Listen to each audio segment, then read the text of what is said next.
good night on the ice.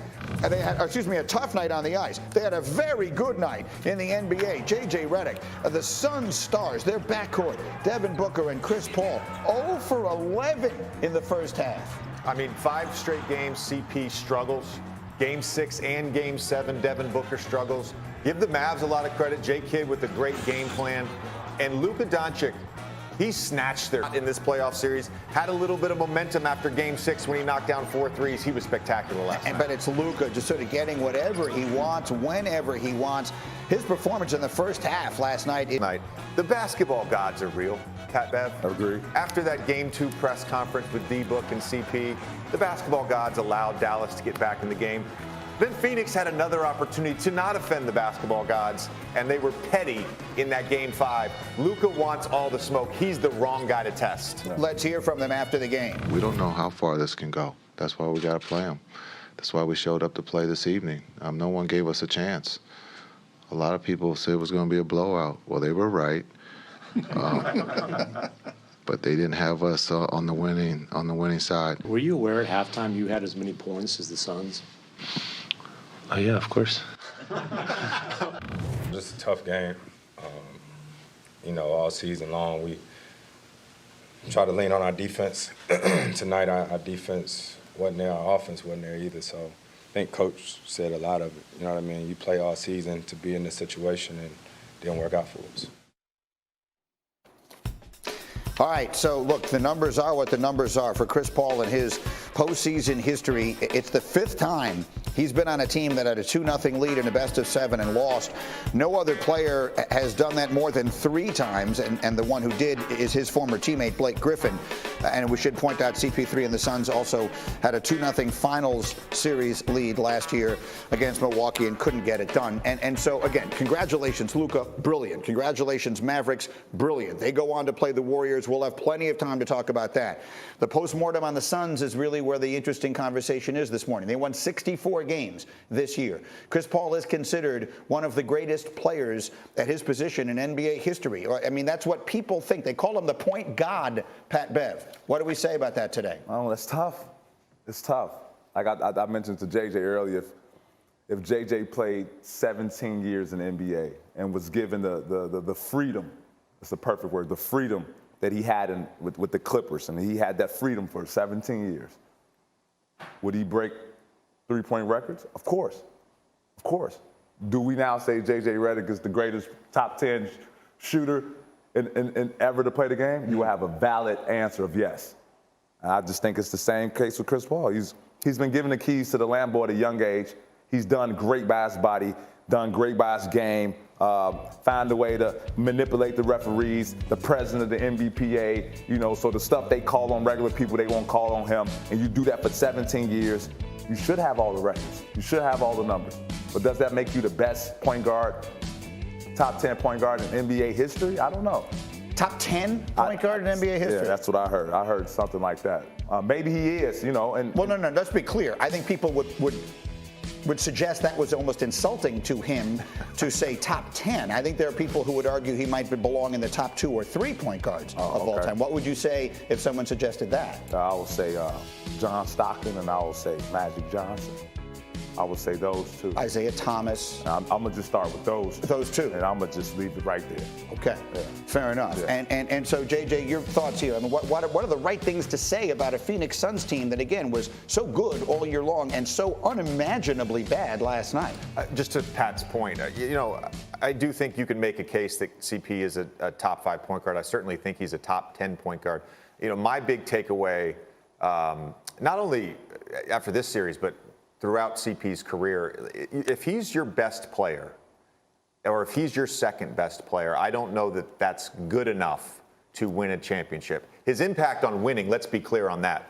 New Orleans, Clippers, Phoenix, Houston, those team franchise record for wins when he went there. Oh, so his impact. I should be in the top. Oh, I'm top 15 the whole time then, because every team I go to, we make the playoffs. But Pat, there's an asterisk on that. No, I was hurt. About it. And I was hurt.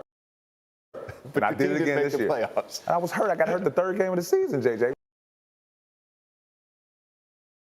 What do you want me to do? Okay. Microfracture. Then came back and made the playoffs.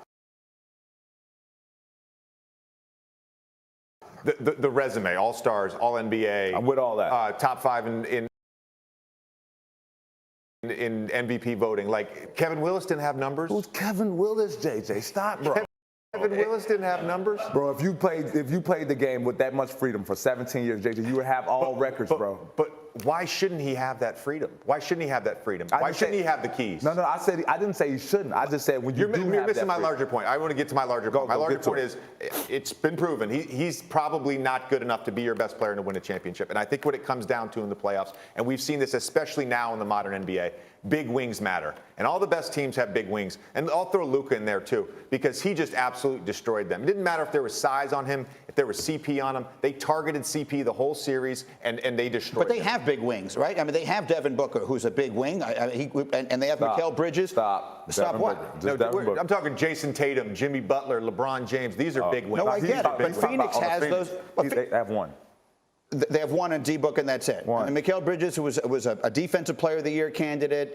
Because they won 63 games. That's the only reason he's there. Right. Here's what's going to happen now. Knowing you and whatever else it is, and I must say that I'm enjoying the hell out of this conversation.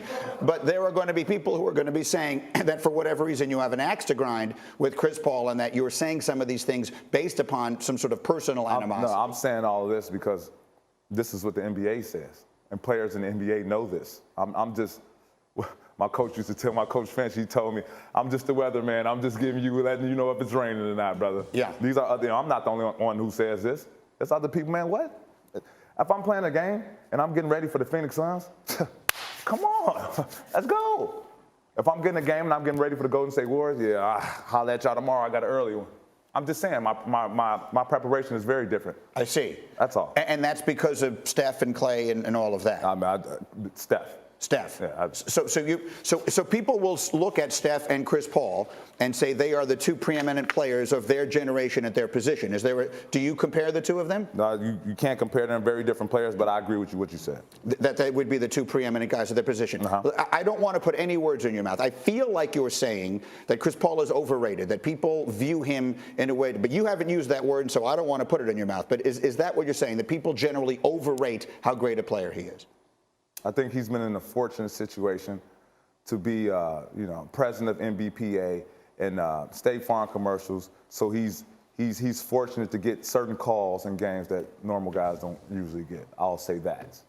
Fair enough. Let me get Brian Windhorst in on this conversation here. Wendy, take it anywhere you like. He followed Phoenix the whole year. He should know. Yes, Wendy did follow Phoenix all year long. He's in Boston today. No, why is he in Boston? He should be in Phoenix. Well, he was covering the East for us here. Okay, my bad. Bandwagon jumper. Got it. My bad. But go ahead, Wendy. What is your number one takeaway here? Bev, you are an asset to all of your teams. Congratulations on your new contract, by the way. No, I don't and you're need a treasure to the league. I earned every bit of that, but I appreciate it. But with all due respect, Chris Paul is an all-time great player, and this Suns team was a great team. Now, they were not an unflawed team. Flaws definitely showed up in the last round against the Pelicans. The Pelicans gave the Suns some problems, but Chris Paul had a world-class clutch season. And, there are issues with him. His size tends to show up at the end of seasons. There are people in this league who believe that it's going to be very hard for him to win at the highest level because his size is an issue. His stamina throughout games can be an issue. As he's gotten older, he definitely has been saving his energy for the end of games. And that is something that teams can pick on in playoff settings. But there's no doubt about his greatness as a player and the excellency of this Suns team. They were a terrific team that absolutely folded. And as good as Luka that doesn't make you a great team. He goes in and scores 50. Here's the part of it, Pat Bev. You're making a fair point. Yeah. But what we're blown away. The reason we're sitting here having this discussion is because Chris Paul had set the tone that this was going to be a different outcome, the way it played this year. And what Bev's point is that maybe we shouldn't have believed that, but all of the evidence from their stats, from the way he finished the last series, when he went 14 of 14 in a road closeout game, pointed this is going to be different. And it wasn't different. And so now we've got to reevaluate it, and Bev is in position to do so. Yeah, and we'll see what winds up going from here. I think there was an element of, JJ, just sort of put one final ribbon on this, and then we're going to get Stephen A. in here. And I can tell you yesterday, because I host the NBA Countdown show, everyone on our panel thought the Suns were going to win. Except me. Except you. Well, you were not with us. I needed you yesterday. Yeah, you should have. I got Stephen A., I got Wilbon, I got Jalen. Everyone liked the Suns yesterday. But as we put a ribbon on this here, I think there was sort of a sense going into this postseason, JJ, of if not now, when? This was going to be it. If Chris Paul isn't going to finally get this championship on his resume this year, when's he ever going to be in a better position to do it? So they didn't do it. Now what? What does that mean? Well, you know, I do think that their title window was inherently short because of the age of CP. And if it wasn't this year, I have a hard time believing it's going to be next year. But the rest of them are young, right? I mean, the rest of that team is young. He's going to be a year older. Right. I obviously hope Devin Booker can be better than he was in game 6 and game 7. DeAndre Ayton, you got to make a decision on him. He wants the max. You got to make a decision on him. But then internally, I don't see that jump that somebody's going to make into that third superstar, that third star, which is really what they're missing right now. And I brought that up earlier in the show. Yeah. You know, I think they missed an opportunity to pick up an Eric Gordon, and not that he's a superstar, but they needed more shot creation. They're blitzing Devin Booker. CP's not aggressive. They needed a third scorer, and they just didn't have it. And the league is going to be lit next year. This is the perfect year for Phoenix to kind of get it done. The guys been hurt all year. The main guys been hurt. Jamal Murray, Kawhi Leonard.